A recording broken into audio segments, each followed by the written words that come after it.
Good afternoon, everybody. I'm Rustam Modi from the British Council. I'm very happy to introduce Angela Ffrench, who will present on Learning Oriented Assessment, how assessment can promote learning. Angela has 40 years of experience in education and has been working for Cambridge English Language Assessment for 22 years.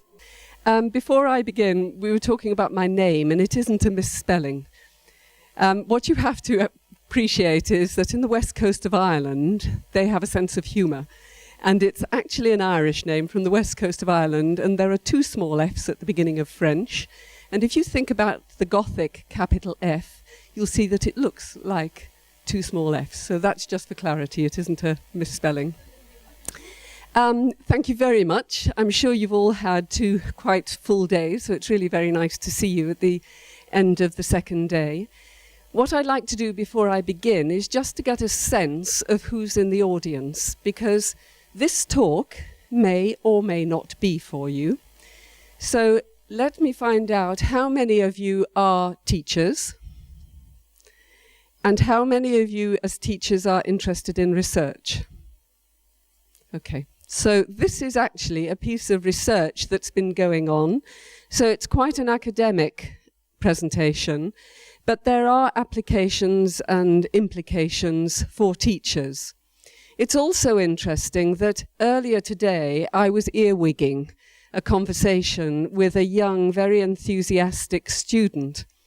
And I was listening to her getting quite excited about how we're here in the 21st century. And nearly every conference I go to talks about 21st century skills. But the reality for teachers is that it's not really 21st century. It's still really quite backward in terms of the provision that is there.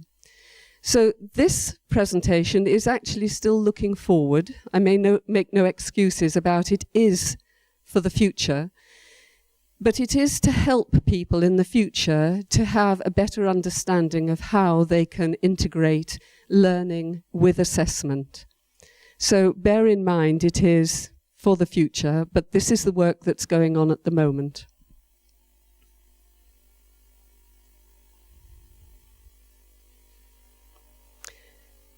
So what I'd like to do first of all is just to introduce you to the topic, which is Learning Oriented Assessment. And to provide a brief introduction to the topic, we need to take a step back. And what we need to do is to consider 2 key terms which are used widely by teachers: summative assessment and formative assessment. And to consider why these 2 terms aren't really quite man enough for the job that we're doing at the moment. And we'll look at some issues that have been identified in the literature. And then I'll take you through the theory behind the LOA cycle, and then think about how LOA might develop in the future. And there will be some opportunities for discussion during the course, because otherwise it would be really very dry.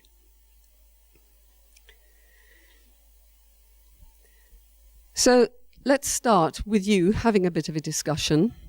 And what I'd like you to do with the person sitting next to you is to think about some things, because we have 3 key themes that underpin the concept of learning-oriented assessment. And they are teaching, learning, and assessment. But I want to get an idea from you, first of all, what you mean by learning-oriented assessment. Just talk to your neighbour. What do you think that term means? Can I have some volunteers who would like to tell the group what they understand by learning-oriented assessment?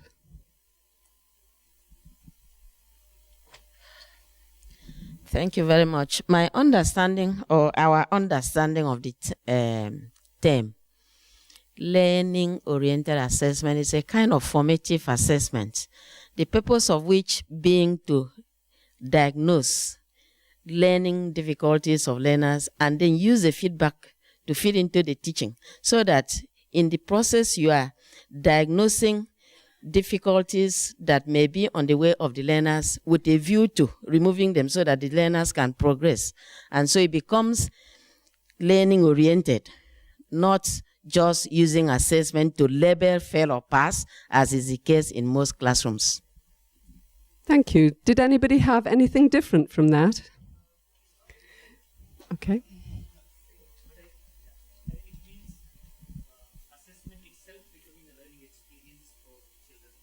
Okay. Thank you. And one more lady at the back.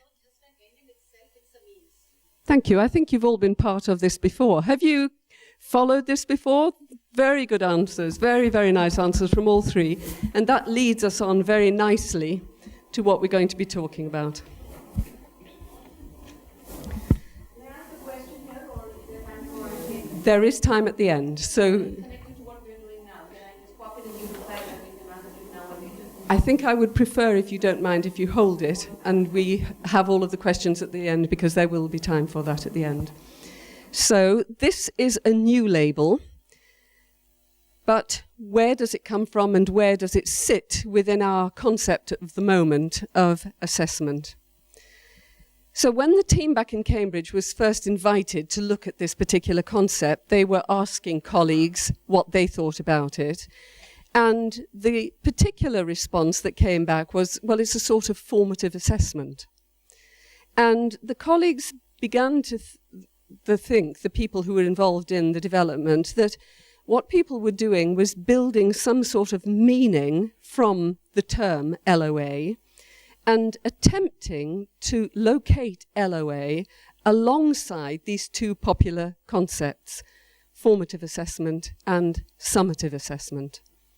And then it seemed that the discourse of assessment is conceptually grounded within these two notions. It's something that we have in our minds. As teachers, you are familiar with these terms, so it seems perfectly reasonable to locate it within formative or summative assessment. And what I'm going to do, first of all, is to have a bit of a review with you of these two concepts of summative and formative assessment, because it's great to have a touchstone and then you can sort of lead off and think about the new concept. So let's begin, and we'll look first of all at summative assessment. So here's a gap fill for you. Being a tester, I thought maybe you'd like to fill in the gaps. Summative assessment tests at, and it's for what scale? Classrooms. In a classroom, how big is a classroom compared to a standardized scale? Well, one of them's large and one of them's small. So the classroom would be small scale, and the standardized, thinking about where I come from, Cambridge assessment, is on a very grand scale, a large scale assessment. And typically, summative assessment looks at the syllabus. It looks back at the syllabus. So summative assessment, quite rightly, tests at the end of a period of study. And these, when you have small-scale assessments in a classroom, these are typically more individualized. There's a much smaller cohort that you're working with. And this is really very good because you can have individual assessments. The downside is that typically they have reduced levels of reliability and validity. When you have a very large-scale assessment, for example, the examinations that are run on an international level, these have very high levels of reliability and validity, but there, of course, is a very reduced level of individualization. So summative assessment captures where the learner is right now and what the learner can do in terms of the test performance. But you can see that it's a bit restrictive, really, because it's defined by the tasks that are in the test. That's all it's looking at, the test tasks. And it's also looking at what has been taught in the past. A few more gaps. So we're looking now at formative assessment. And it's an ongoing assessment during a period of study, a response to the evolving needs of the learner, and it has a natural affiliation with teaching and learning, where the sorry, I've given you the answer on teaching and learning. On my notes it slipped. Okay, so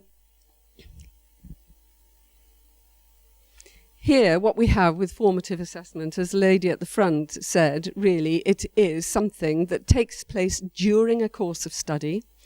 And what teachers do is they adapt the learning program to the needs of the learners.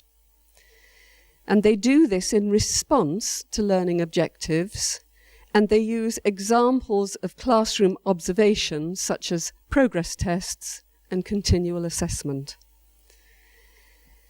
There are two forms in the literature. We have Ellis, who says that there can be an incidental formative assessment and a planned formative assessment. And if we take incidental assessment first, this is where the teacher elicits and responds to what the students know as the lesson progresses. But this is really heavily reliant on teacher intuition, and it can be a bit hit and miss. With planned formative assessment, this is where you have classroom assessments where the teacher finds out about how the students are getting on. And some people tag this as summative assessment used formatively. So it's quite interesting, it's bringing them both together. So formative assessment is seen as based on the rich intuitions of teachers, and many claim that it's just teaching. Really, it's what teachers do all the time. It just lacks the reliability and validity of summative assessment.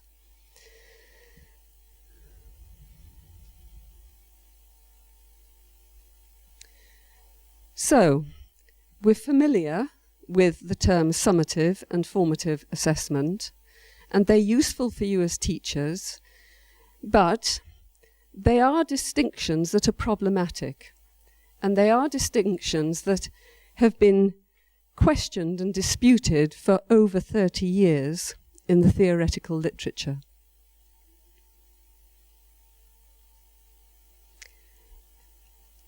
And the reality of this is that it's a bit of a simplification. There's a tendency to see them as separate entities, but if we take the notion of the progress test, where we talked about summative assessment can be used formatively, we could argue that they're not really opposing ideas at all, but they sit on a spectrum. And if they are on a spectrum, that means that they're not in opposition or in conflict with each other, they're just two sides of the same coin.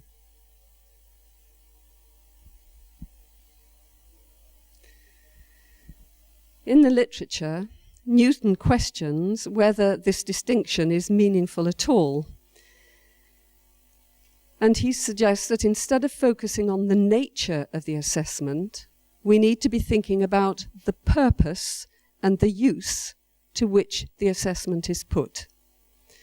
In which case it can be argued that formative assessment is a kind of purpose and summative assessment is a kind of judgment. The formative purpose is to promote the continued progress of the student, where decisions are made about the next course of action. That's something that you picked up, all three of you picked up, where processes are implemented to support learning. Whereas summative assessment is a kind of judgment. It generates results, so it might be described as the technical aim of an assessment, with outcomes often expressed as a grade, and one supports the other. So whatever form it takes, whether it's the classroom-based, the small classroom-based assessment, or the large-scale standardized assessment, we can see that all the time it comes back to the sense that learning is central to assessment. And assessment impacts upon learning outcomes. It's quite nice, really, for me to be thinking about how this comes together, because often you hear teachers being quite afraid of assessment. They think that it's usually the assessment is summative. It comes at the end of a course of study, and they're fearful about preparing the students for it properly. But in fact, it is what all good teachers do, and this, bringing it together, is just capitalizing on what has been going on for so long. So for all assessments, whether predominantly summative or formative in function, a key aim is to promote productive student learning. Grading and certifying are important parallel functions of assessment, yet they should not outweigh the core learning purpose. Assessment is a strong intervention into students' world of studying, and it points students to what is important and what they should be doing.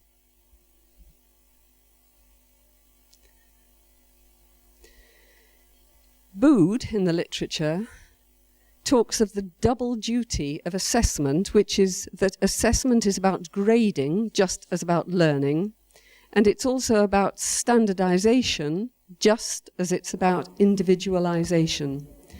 But it has to be principled and practical to implement. Learning is what lies at the heart of assessment. And in light of the difficulties associated with the discriminating between different forms of assessment, there has emerged this need for a new term. Learning Oriented Assessment. One that captures the centrality of learning within assessment. Because for all assessments, a key aim is to promote productive student learning. As David Carloff says, with learning-oriented assessment, learning comes first both in the way the term is literally constructed and as a matter of principle of emphasizing the learning aspects of assessment. But there is a problem, because to do this, it involves the collection and interpretation of evidence. Evidence about performance, so that judgments can be made about further language development to promote learning.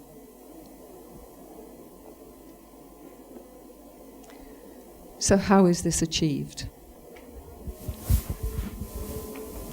Well, we start by specifying our objectives against the CEFR.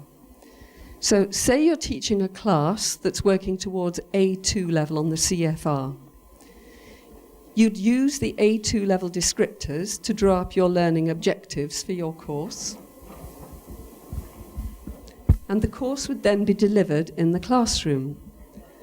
The teacher identifies a task designed to help learners to work towards one of the learning objectives. So, for example, the teacher might be learning the difference of, or the use of the past simple and the present perfect. The learners carry out a task. The teacher observes and monitors the activity and the learner's performance. I'm sure you're all familiar with this. This is what you're doing as teachers.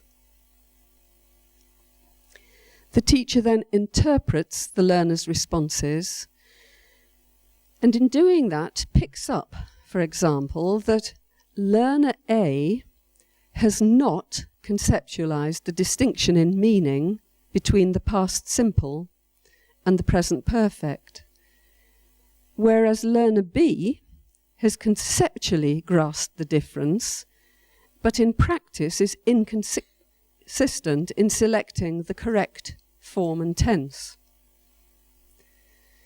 But it's not just about what they can't do, it's about what they can do as well.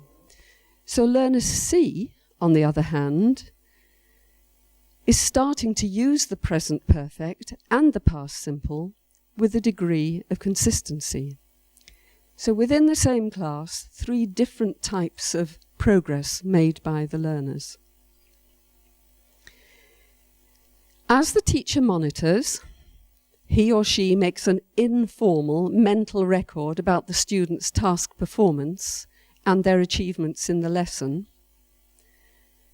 And based on these observations and informal records of student performance, the teacher makes a decision about the next course of action.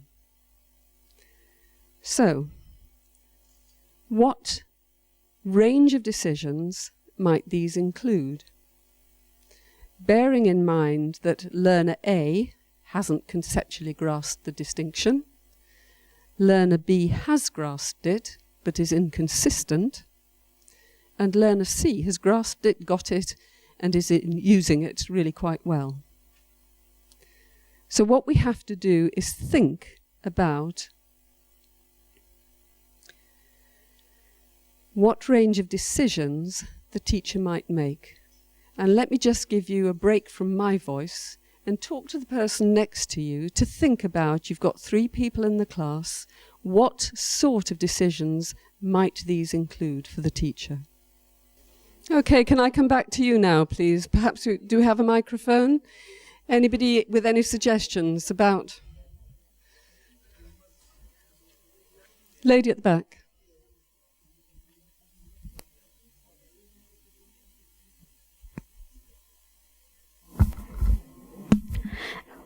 Good evening. My name is Khadija. I think we've got a classic example where peer teaching can be encouraged, peer feedback can be encouraged. In fact, I would see this as an opportunity of a group task wherein everybody is sitting down doing something and then they probably compare their answers and give feedback to one another. Thank you. Very nice example. Peer work and group work and peer feedback. Actually, we were talking about it and one of my friends suggested that. But when we went a little further, we had a question that if we go for pair work, then we have to, the one learner will be left out. If there are 3 learners, one learner will be left out. So what about that? So instead of pair work, if we go for group work, in which there will be 3 learners together, and in this, learner C will get a chance to transform the whatever he has learnt, to transform that from short-term memory to the long-term memory by practicing the forms, right? And the 2 learner A and B will get an opportunity to at least get the basic idea clear in their mind. So instead of going for pair work, I think the group work will be the right option. Thank you. Thank you. Gentleman at the back. Usually a distinction is made between a formative and summative assessment. Formative assessments feed back into the classroom teaching, whereas summative assessment need not necessarily feed back into the classroom teaching. Maybe if it happens as a part of formative assessment, as a teacher, maybe it's a good opportunity for me to look back to my teaching, and definitely I'll think how to help learner A and learner B. Yes. I mean, we've picked up here on how the students can help each other, but there's also something that the teacher can think about in terms of perhaps reevaluating what they have been teaching, and there may need to be some extra additional support materials for the students who are weaker, who haven't quite grasped it, or sending them off to do a slightly different version of the homework to make sure that they engage on a more fundamental level, particularly candidate A, who really hasn't grasped it, or giving more support to that student. So a variety of things that the teacher needs to consider.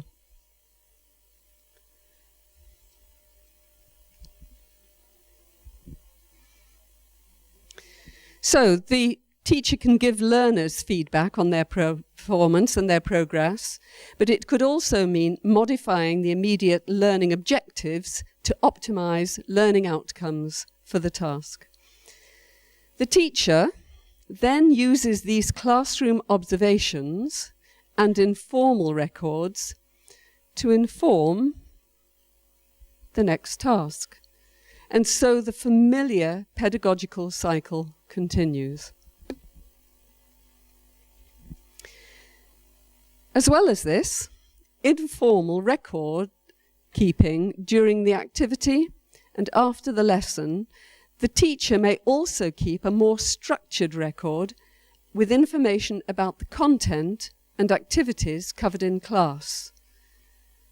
The teacher may also want to keep information about the progress the students have made and the difficulties that they've encountered. So it's getting to be quite a lot of work for the teacher, really.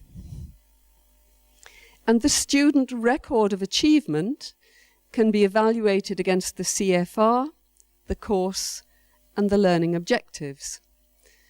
So in practice, LOA means that learners' performance is monitored throughout the lesson, throughout the week, and throughout the course. And it may well result in a final summative assessment, possibly even an external summative assessment.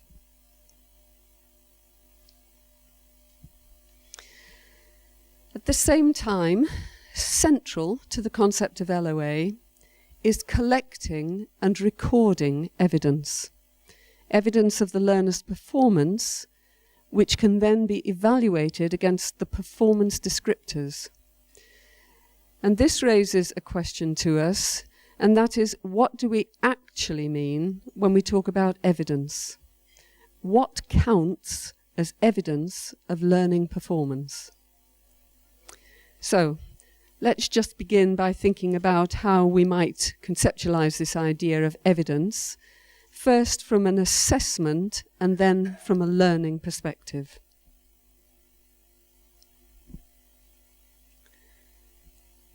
So from the assessment perspective, evidence needs to have quantifiable properties that can be measured and framed within standardized assessment criteria. It needs to have a planned, anticipated outcome, and one that's been elicited in response to a task that has been designed to correspond to what has been taught.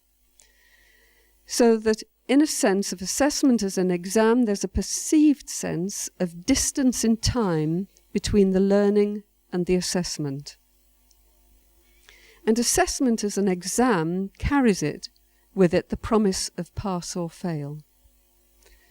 So how does this differ from the way in which we think of evidence as learning?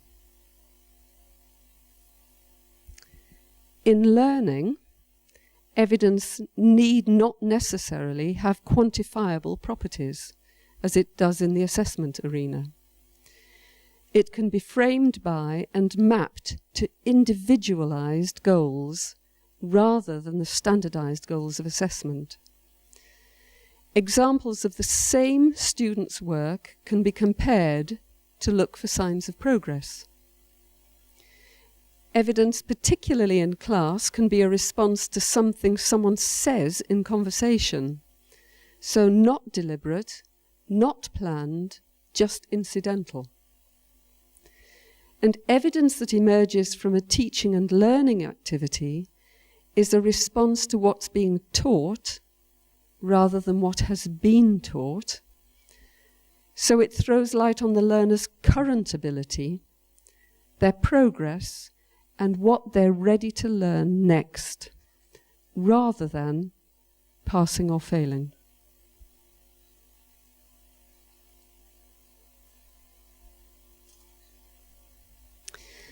We might consider evidence as the basic currency of LOA that we use to monitor and evaluate progress, and that we can collect different types of evidence that will contribute towards building a profile of our learners' development over the course of the learning programme.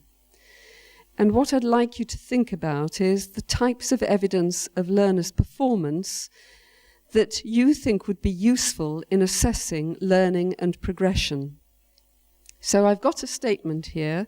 Evidence of learners' performance can include, and I've given you an example, test scores. But can you think about what other evidence of learners' performance there could be? Just give you a minute to think about that.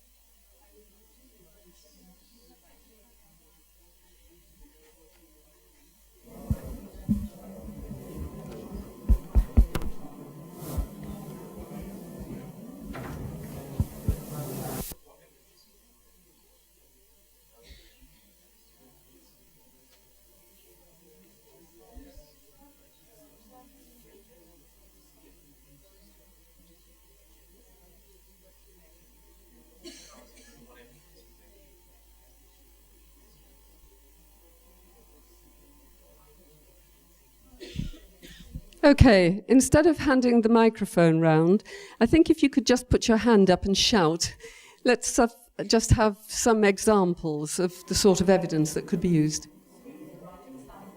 Writing samples. Good? It is, absolutely fine. Good. Spoken examples as well. This is the sort of intuitive, but you can get an example and you could record that in some way. Yes, what else? A behavioural change. Could you explain that a little bit more? For example, attitude change. Do you mean in terms of confidence of using the language? Perhaps, yes. I mean, when a student becomes confident in learning, it means that and using it properly, there is a change. Yes, so that's quite... It is difficult to measure. It is very difficult to measure, and especially in language assessment. For me, I just want the words somehow. But nevertheless, as a teacher, you are looking for confidence changes in your students and the way that perhaps they can use the language easily. So, evidence from the tasks that you have given them and the worksheets, gentleman at the back.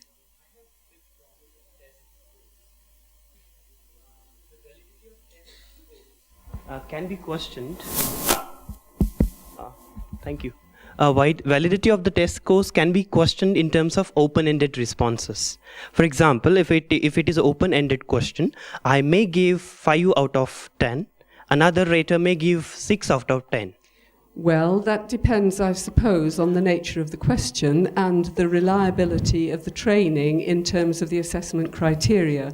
Because in an open-ended question, it depends how long it is, really. Yeah. And if it is a long response, then you have to have really rigorous training in assessment. Yes, exactly. So when we talk about evidence of learners' performance, there is a possibility that the teacher may give a prompt as such, where the instructor will give the guidelines as to what things will be included in your answer.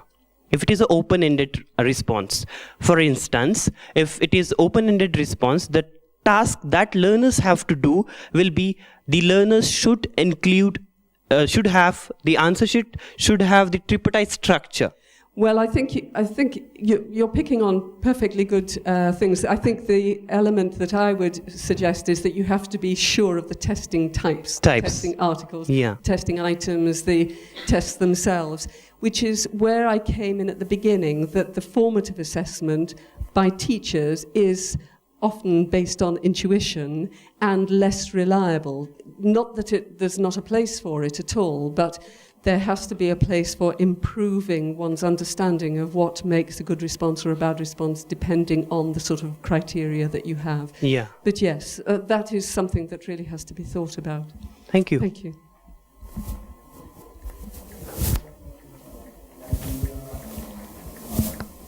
So some of the other things that perhaps you could consider are weekly test scores, depending on the sort of tests that you have given. End of course test scores, writing, somebody mentioned writing, project work. you have evidence from project work. I mean, the gentleman at the front was saying it's very difficult to have evidence about attitudinal changes. Again, that's a sort of intuitive perception from the part of the teacher. But when you have concrete examples like project work, essays, even speaking, that is tangible evidence, and interactions that go on in the classroom.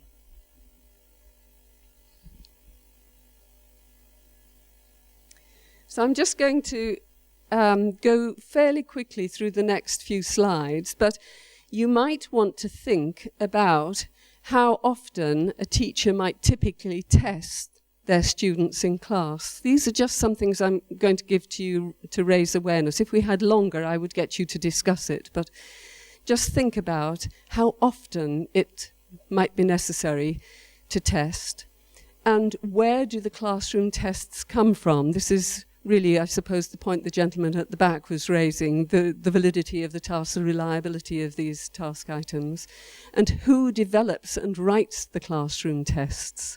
That's another big issue that you have to think about. And what are the possible issues that might arise from these sorts of tests that you are sourcing? What would a typical classroom test test? And what task types might be used in a classroom test? So this is the content, you're looking at the content. And then after the test, what series of actions need to take place after a test?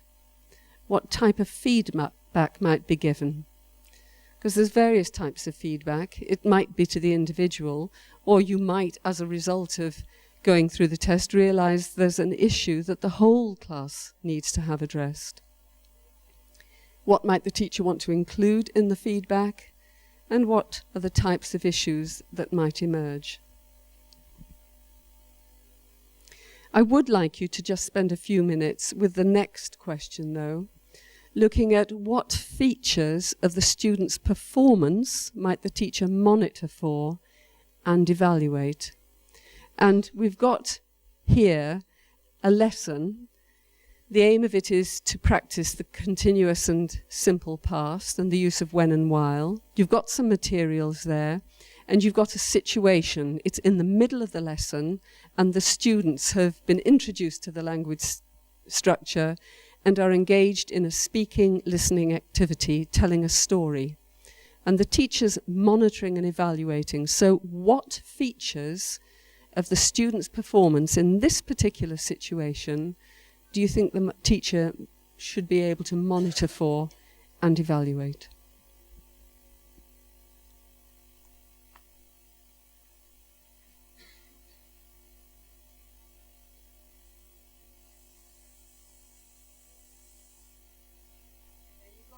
You've got the scenario here. Let me give you some support in terms of the sorts of things that they may be able to monitor for.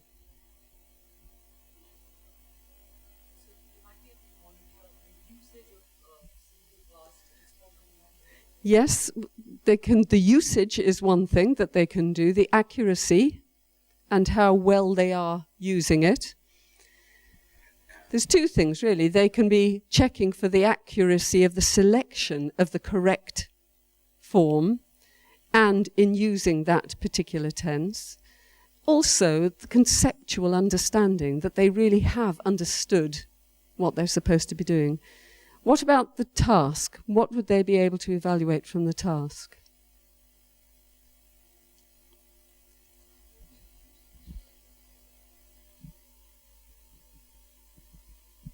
Something that within an assessment board we have to do all the time. Items and tasks are written, and the very first thing that we have to do is to identify whether it is not, well, validity is important, but more than that, how difficult it is. So the teacher may have set a task and then watching the students perform might realize, gosh, it's the wrong level of difficulty. So they can evaluate that as well. What about the learners? What can they see from the learners?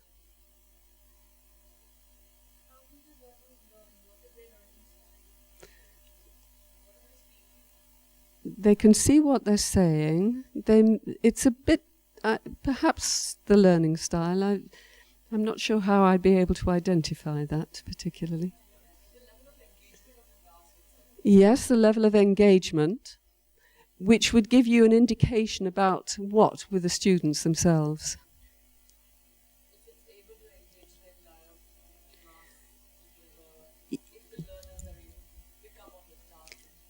Yes, and in doing so, if you find out that one learner can and another learner can't, then you're identifying the individual needs of the learners. You'll be able, with the learners, to identify who needs extra help, who's on track, who finds it too easy. And so with that, then you can get some next steps. You can decide what you're going to do and set in place a plan of action.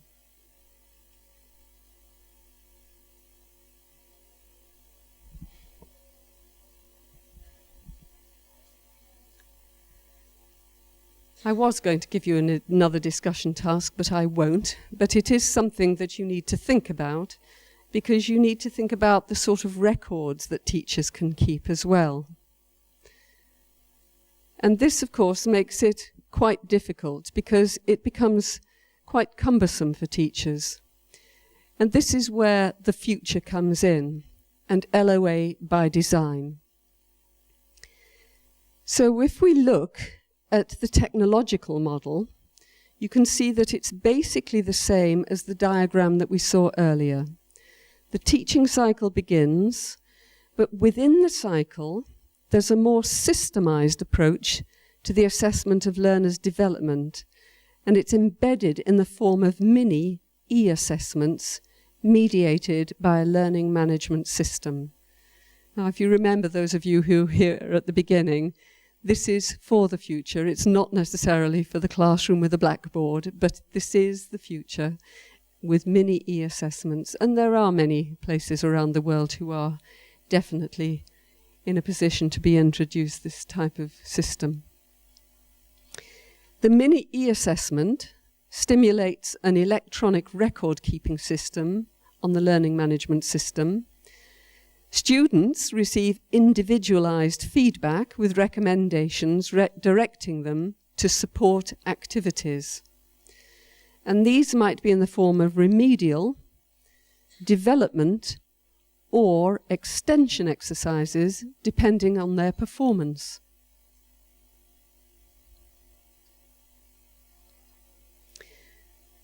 As the course progresses, more classroom test data is collected and an electronic student profile emerges that can be saved in the form of an electronic portfolio.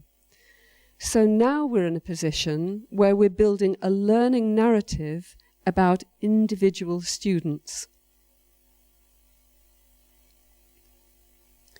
Formal e-records of achievement can be maintained by the individual learner and also for the whole class. And this in turn informs teacher planning and feeding back into the teaching cycle. Well-designed LOA tests mapped into the learning program mean that teachers and learners can monitor their progress. And if we take a step further, the systemized collection of test scores and the e-record of achievement has the potential to provide teachers with valuable evidence of progress. But the evidence and the collection of the student performance data doesn't have to be limited to test data. Because as we saw earlier, test data gives us an excellent indicator as to where the individual learner is relative to the taught and tested linguistic exponents in each unit of the course. But it restricts our view of how well the learner can freely manipulate the language for themselves. So, in other words, we need to be able to collect fluency data with speaking and writing activities specifically designed to elicit the targeted and tested linguistic exponents that have been taught in each unit of the course. And that raises all sorts of different questions and another session. And so this is where I finish. I hope I've been able to demonstrate that LOA, Learning Oriented Assessment, locates learning center stage. But I'd like to leave you with a closing thought. And that is that technology is well placed to facilitate the integration of quantitative data with qualitative fluency data to provide a progress profile for each learner. There are lots of other questions, and these are uncharted territories for everyone.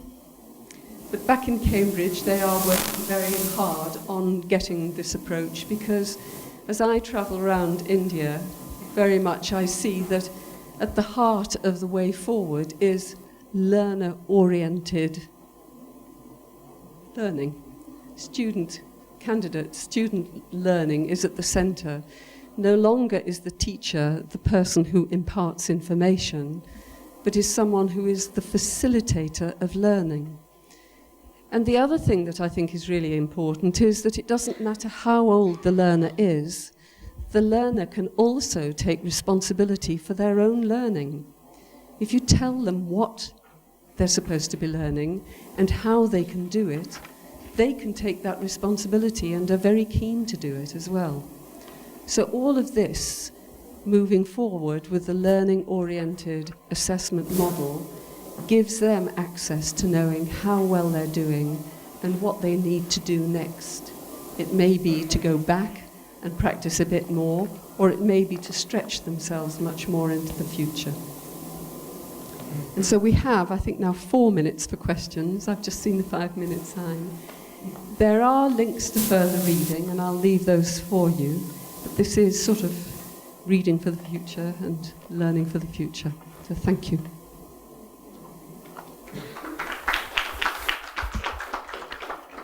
Thank you very much, Angela, for a fascinating and very, very clear presentation. We just have 5 minutes for some questions. So if you could keep the questions concise, that would be great, rather than too many speeches. If you hold up your hands, and I can ask the... Okay, thank you. It's all right, I don't. Just wanted to ask, so CCE is a big thing in India right now, and most of the teachers struggle with it because they don't get enough practice. Is there a thin line between LOA and CCE? I mean, what's the correlation? Is there any? I think it's all part of the same story, because it is keeping an eye on what's going on and making sure that you have, as I understand it, and please correct me if I'm wrong, but keeping a clear understanding of progress of students. I think the big difficulty comes for teachers is the practical side. If you have a classroom of 50 children, you may not, but a classroom of 50 children, having that individualized attention to each child makes it very difficult. And the model here, the E model, of course, is not necessarily the one that's going to be put into government schools straight away with very large numbers. So it's why I prefaced this with it is something for certain sectors of society more immediately than others. But nevertheless, technology moves very fast. It's interesting, 40 years in education, what I was doing back in the 1970s and what's going on now are really very different. And technology is just exponentially flying away with itself. So who knows how quickly this sort of system will be able to support the CCE type of requirements. Thank you.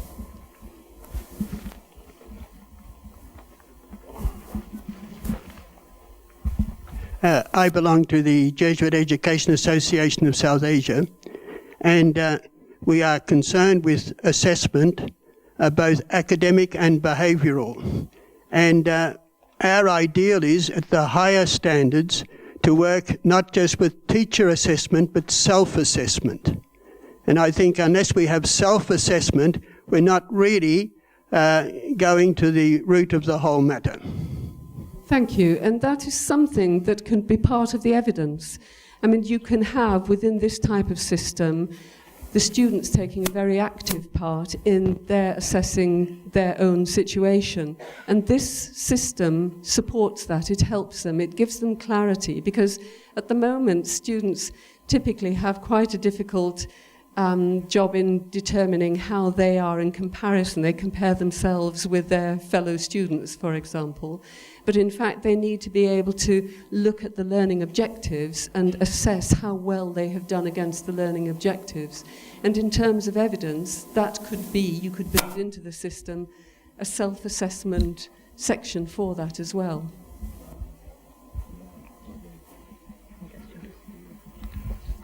Can you give us an example to differentiate between the assessment perspective and the learning perspective of evidence? You mentioned two of them, right, for evidence? Well, there were some, if I can go back on my slides, I'll need to put my glasses No, on. there were two slides with points, right? Can you just give us an example to bring it out better?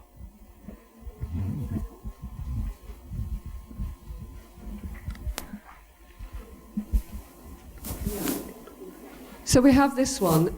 One of the differences with assessment, from the assessment perspective, very often it is quantifiable. There's a sort of a number. You've got hard evidence rather than the qualitative side. And this is something that with quantifiable properties, you can have that coming from tests.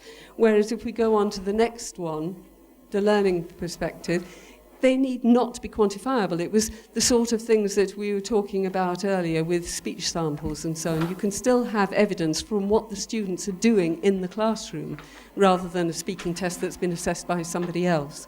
So you can get actual evidence of what's going in the class. Yes, yes. One more. Yeah, maybe we can make this the last question, Ravi. Thank you.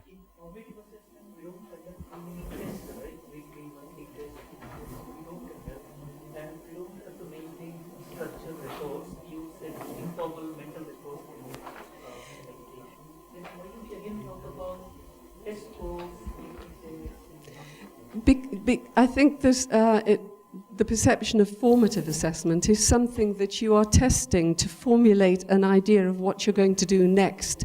You've been teaching something, so it doesn't necessarily have to be a test, but it can be.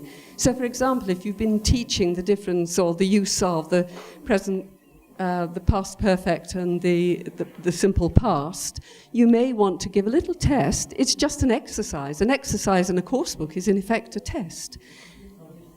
Or it could be project work, it could be anything, but nevertheless, it's still an assessment. You're still giving them a task and seeing how well they do on that particular task. I think people often are fearful of the word assessment, thinking it's huge and there's 100 questions in it and you've got to do reading tasks and use of English tasks and so on. It's not, it can be a tiny mini thing, or it could even be testing by asking a question and the response for that single question is still your understanding whether the student has understood that or not. Thank you very much, Angela, again. Thank you. Thank you. Thank you. And on behalf of the British Council, thank you. Thank you. Thank you. Thank you very much.